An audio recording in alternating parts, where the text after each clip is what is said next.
अस्सलाम वालेकुम वरहमतुल्लाहि वबरकातुहू। दोस्तों, हमद इंटरनेशनल एयरपोर्ट पर कुछ नए या यूं कहिए नए तो नहीं लेकिन याद दहानी कराई गई है कुछ चीज़ों की कि जो लोग अब कतर वापस आ रहे हैं, दुनिया के किसी भी मुल्क से जो वापस आ रहे हैं या कहीं पे जा रहे हैं, तो मौजूदा हालात की वजह से कुछ चीज़ें हैं जिनका उनको ख्याल करना पड़ेगा। ख़ासकर वो लोग जो कि अब आ रहे हैं दुनिया के मुख्तलिफ मुल्कों में, जो फंसे हुए थे और वापस कतर आ रहे हैं। और आप जानते हैं कि कई मुल्कों से, बल्कि अक्सर मुल्कों से फ़्लाइट्स आना शुरू हो गई हैं।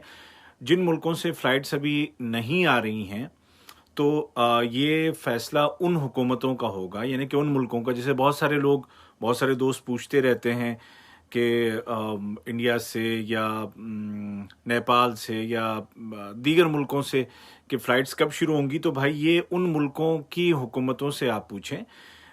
इसका वहाँ से कब वो लोग इजाज़त देते हैं इंटरनेशनल फ़्लाइट्स की, तो इसका फ़ैसला वो लोग करेंगे, इसका फ़ैसला कतर नहीं करेगा। कतर में तो आने की इजाज़त है, और जो आएगा, जहाँ से आएगा, अलग-अलग मुल्कों के हिसाब से अलग-अलग चीज़ें बता दी गई हैं, जो कि आप मेरे पिछले वीडियोज़ में देख सकते हैं। फ़िलहाल मैं आपको सिर्फ़ ये बताऊँगा कि जो लोग यहाँ पर अब कतर पहुँच रहे हैं, कहीं से भी जब वापस आ रहे हैं, तो यहाँ हमद इंटरनेशनल एयरपोर्ट पर क्या होगा, क्या किया जाएगा। तो 3 चीज़ें बेसिकली आपको ज़हन में रखनी है। जो आपके दोस्त आ रहे हैं वापस, या आप में से जो लोग इस वक्त बाहर हैं और मुझे देख रहे हैं, या उन तक ये वीडियो पहुंचता है, तो 3 चीज़ें कम से कम जहन में आपके होनी चाहिए कि जब आप यहाँ पहुंच जाएंगे हमद इंटरनेशनल एयरपोर्ट पर, तो एक तो मोबाइल में एहतराज़ एप्लीकेशन होना ज़रूरी है। अब बहुत सारे लोग ये कह सकते हैं, या उनके साथ ये मसला हो सकता है कि उनके पास कतर का नंबर नहीं है, या कतर का नंबर था और वो ज़ाय हो गया, मतलब सिम नहीं है। तो उसका जवाब ये है कि एयरपोर्ट पे सिम आपको मिल जाएगी। वहाँ से आप, जब आप वापस आएंगे, तो वहाँ से आपको कतर की सिम मिल जाएगी, आप ले सकते हैं। और वो सिम डाल करके आप, जो आपके नाम पर होगी वो सिम, और फिर मोबाइल स्मार्टफोन आपके पास होना चाहिए ताकि आप एतराज़ एप्लीकेशन फ़ौरन डाउनलोड कर सकें। और ये एतराज़ एप्लीकेशन अगर आपसे डाउनलोड नहीं हो रही है, तो वहाँ पर एयरपोर्ट में ऐसे लोग मौजूद होंगे, वॉलंटियर्स होंगे, जो इस सिलसिले में आपकी मदद करेंगे। ठीक है, तो एतराज़ एप्लीकेशन होना ज़रूरी है। फिर एक फॉर्म होगा जिसमें कि आपकी हेल्थ की क्या सिचुएशन है, क्या कंडीशन है, वो तमाम सवालात उसमें होंगे और उसको फिलअप करना होगा। यानी आपका मेडिकल स्टेटस क्या है, उसमें वो तमाम आप लिखेंगे। बीमारी है, कोई नहीं है, दवा ले रहे हैं, नहीं ले रहे हैं, वगैरह वगैरह, जो भी उसमें डिटेल्स होंगी नाम के साथ, वो तमाम होंगी। और तीसरी जो चीज़ होगी वो होगी कि जो वापस आने के बाद हेल्थ क्वारंटीन आपको करना होगा, सेल्फ आइसोलेशन। जो लोग घरों में रहेंगे और जो होटल में हैं, उनका मसला अलग है, वो भी अभी मैं बताता हूँ। तो वो एक अंडरटेकिंग होगी, एक पेपर होगा जिस पर आपको साइन करना होगा कि हाँ भाई, हम इतने दिनों तक हम घर में ही रहेंगे, हम बाहर नहीं निकलेंगे, हम क्वारंटीन का जो ड्यूरेशन या जो जितने भी दिन है वो मुकम्मल करेंगे। ठीक है, इस पे मैं अब बता चुका हूँ, पिछले वीडियोस आप देख सकते हैं तफसील से। तो अब यह है कि हमद इंटरनेशनल ने जितने भी लोग आने वाले हैं, आ रहे हैं, उनको 4 अलग अलग कैटेगरीज में तकसीम कर दिया है। और ये जो, इनमें से जो पहली जो कैटेगरी है, पहला जो ग्रुप है, वो कतरियों के लिए है। यानी कि एक ग्रुप वो है जिसमें कि कतरी शहरी या उनकी जो बीवियां और उनके जो बच्चे हैं, या जिनके पास परमानेंट रेजिडेंस है यहाँ का, एक ग्रुप वो है। दूसरा ग्रुप वो है कि वो लोग हैं कि जिनको कुछ ख़ास मेडिकल प्रॉब्लम है, उनको कुछ ऐसी बीमारियां हैं, और इसकी डिटेल्स भी मैं पिछले वीडियोस में बता चुका हूं। और वैसे आप हेल्थ मिनिस्ट्री की वेबसाइट पे देख सकते हैं कि कौन कौन सी बीमारियां उसमें वो लोग शामिल करते हैं। जैसे हाई ब्लड प्रेशर है, शुगर है, दिल की बीमारियां हैं, कोई फौरी तौर पर कोई इन दिनों में कोई ऑपरेशन हुआ है, तो ये, या फिर वो लोग कि जिनकी 55 साल से ज़्यादा की उम्र है, मोर देन 55 ईयर्स के जो लोग हैं, वो भी इसी कैटेगरी में हैं। ये दूसरा ग्रुप है। तीसरा ग्रुप उन लोगों का है कि जो लो रिस्क कंट्रीज से आ रहे हैं। ठीक है, तो ऐसा मुमकिन है कि एक शख्स लो रिस्क कंट्री से आ रहा है, उसकी उम्र 55 से ज़्यादा है, या उसको कोई बीमारी है, या वो कतरी है, तो बहरहाल ये एक ग्रुप है।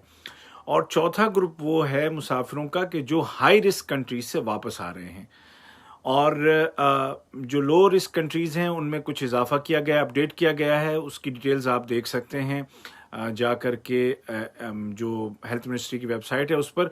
लेकिन उसमें बहरहाल हमारे जो ममालिक हैं वो शामिल नहीं हैं। यहाँ पर एक बात और मैं बता दूं कि इंडिया, पाकिस्तान और बांग्लादेश, नेपाल वगैरह में कतर एयरवेज ने जो लेबॉर्ट्रीज असाइन की हैं कोविड-19 के टेस्ट के लिए, वो जो टेस्ट रिपोर्ट है वो सिर्फ इसलिए है कि आपको बोर्डिंग की इजाज़त मिल जाए। अगर वो टेस्ट रिपोर्ट नहीं होगी तो आपको जहाज तक भी नहीं आने दिया जाएगा। लेकिन उस टेस्ट रिपोर्ट का यहाँ के जो गवर्नमेंट की जो पॉलिसी है या जो इनके जो आगे की कार्रवाइयाँ हैं उसमें वो उसका कोई अमल दखल नहीं होगा। ठीक है। अभी ये फिजा परवीन साहिबा ये रोज ही पूछती हैं कि मुंबई से दोहा फ्लाइट, भाई ये आप इंडियन गवर्नमेंट से पूछें, कतर गवर्नमेंट का इसमें कुछ लेना देना नहीं है। वहां से जब फ्लाइट्स आएंगी, अभी अगले दिनों में कुछ चार्टर्ड फ्लाइट्स शुरू होंगी तो आप वहां पर मालूम करें, इसका कतर हुकूमत से इसका ताल्लुक नहीं है। तो अब ये चीज़ें आपको जहन में रखनी है कि आपको वो फॉर्म, जो लोग यहाँ पहुँचेंगे उनको वो एक मेडिकल एवेलुएशन का फॉर्म भरना होगा, एतराज़ ऐप डाउनलोड करनी होगी। अगर सिम नहीं है तो एयरपोर्ट पे सिम आपको मिल जाएगी, आपके नाम से नंबर मिलेगा और उसको एक्टिवेट रखना है। और उसके बाद आपको अंडरटेकिंग पे साइन करना है कि आप हेल्थ क्वारंटीन में रहेंगे। तो अब जो हाई रिस्क कंट्रीज से जो लोग आ रहे हैं तो उनको अलग किया जाएगा। जाहिर है कि पहले से ही उनको पता होता है कौन किस मुल्क से आ रहा है, तो उन लोगों को जवाजात का जो वहाँ इमिग्रेशन के जो सेक्शन है वहाँ पर उनको ले जाया जाएगा। और जैसे ही इमिग्रेशन की कार्रवाइयाँ मुकम्मल होगी, उन तमाम लोगों को उनके होटल्स में बसों के ज़रिए लेके जाया जाएगा। और ये बसें जो डिस्कवर कतर, जो जिस वेबसाइट के ज़रिए से आप वो होटल बुक करेंगे, उसी की बसें होंगी। यानी कि आप अपनी प्राइवेट गाड़ी में वहाँ से नहीं जाएंगे, बल्कि वो बसें आपको लेकर के जाएंगी आपके होटल में। और वहाँ पर आप अपना जो पहला एक हफ्ता है वो मुकम्मल करेंगे, जिसके बाद आपका टेस्ट होगा और उस टेस्ट पर फिर ये डिपेंड करेगा कि मज़ीद आपको क्वारंटीन में रहना है या आप क्लियर रहें। ठीक है। तो जो लोग जो दूसरे जो लोग हैं, इनके अलावा जो लोग हैं वो उनको ज़रूरत नहीं होगी।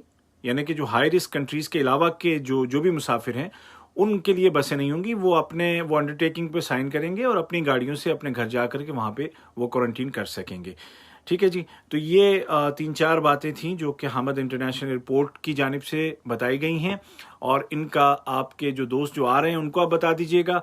और जो लोग यहाँ पर हैं उनको तो खैर ज़ाहिर ज़रूरत नहीं है। तो दुआ ये है कि अल्लाह ताला जल्द से जल्द आप सबको जो एक दूसरे से दूर हैं, जो फैमिलीज़ एक दूसरे से अलग हो गई हैं, सबको जमा करे, इकट्ठा करे और सब खैर से रहें और सब सेहतमंद रहें। और प्लीज़ सोशल डिस्टेंसिंग का ख्याल रखें, क्योंकि अभी ईद के दिनों में जो मिलना जुलना हुआ है उसमें ताज़ा रिपोर्ट्स के मुताबिक जो अफसोसनाक चीज़ है वो ये है कि बच्चों में कोविड-19 के केसेस बढ़े हैं।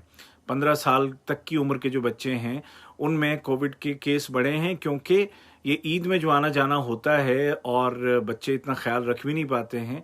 ये पेरेंट्स की जिम्मेदारी है कि कम से कम आना जाना हो, और जब जाएं कहीं पे तो वहाँ कम से कम लोग हों और वहाँ कम से कम देर वहाँ पर रहें, ये बहुत ज़रूरी है। और इसी तरीके से जो 15 से 20 साल के जो उम्र है उसमें भी कोविड-19 के केस, मतलब जो यंग एज है उनमें अब टीनेजर्स में और बच्चों में केस देखे जा रहे हैं, जो कि एक तशवीशनाक चीज़ है। तो सोशल डिस्टेंसिंग का पूरा ख्याल रखें। ठीक है जी। उबैद ताहिर को दुआ में याद रखिएगा, और वीडियो के नीचे आपको एक शेयर का एक बटन नज़र आ रहा होगा, तो शेयर कीजिए ताकि ज़्यादा से ज़्यादा लोगों तक सही मालूमात पहुँचें। अफवाहों से दूर रहिए और एजेंटों की बातों से दूर रहिए। जो भी मालूमात आपको चाहिए वो गवर्नमेंट के ऑफिशियल चैनल से, उनके अकाउंट से आप लिया करें, उनकी वेबसाइट से लिया करें। यहाँ वहाँ की बातों पर ध्यान न दें। अल्लाह आप सबका निगहबान हो। बहुत बहुत शुक्रिया। अल्लाह हाफिज़।